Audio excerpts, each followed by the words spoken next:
All right, so today I switched it up a little bit, and I think I'm gonna start trying to do these a little more.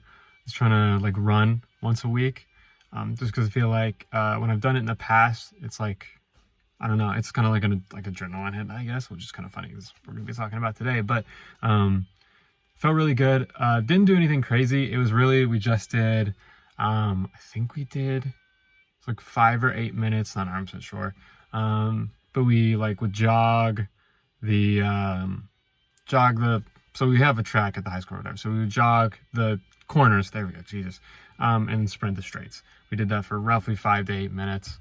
I haven't run in a while, so it was tough, but we got through it. But today, we're going to be talking about so a few sources of hormones, but going to throw out kind of the boring ones, I guess, and hit the main stuff.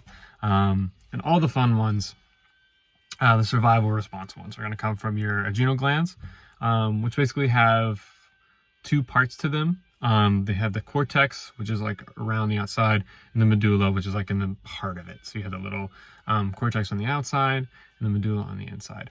The medulla is going to be your quick, heavy survival response. So it's when you're sitting in class and a bear runs in the room, that's the first thing that hits to get you going. That's when you're going to decide, oh, I'm going to run, or I'm going to try to fight this thing for its life. Main two hormones that it releases is epinephrine and norepinephrine. Epinephrine, like I kind of got into, is your main kind of like fight or flight response.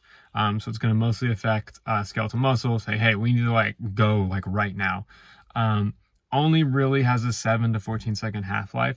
So it kind of hits and then it's almost gone immediately. So it's like you have to make a decision right then.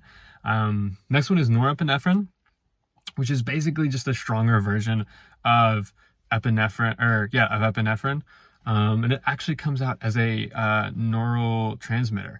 It is all cardiac based. So that's why it can be a little bit stronger, is because if you're getting lots of norepinephrine release, it can kind of leak out into other parts of your body. And that's why you see this increased response. As far as the adrenal cortex goes, that's going to be your more long duration survival responses.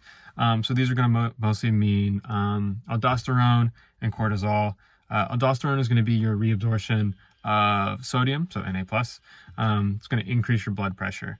And then cortisol is like your true, when we think about stress, that is what we think about is cortisol. It's your true long duration stress hormone. It's really going to be what kind of affects you in daily life. If you see too high cortisol levels, you're sitting at that height or sitting at that kind of fight or flight response way longer than you should be. So that's why people who's like long-term stress can be dangerous. We're talking about cortisol.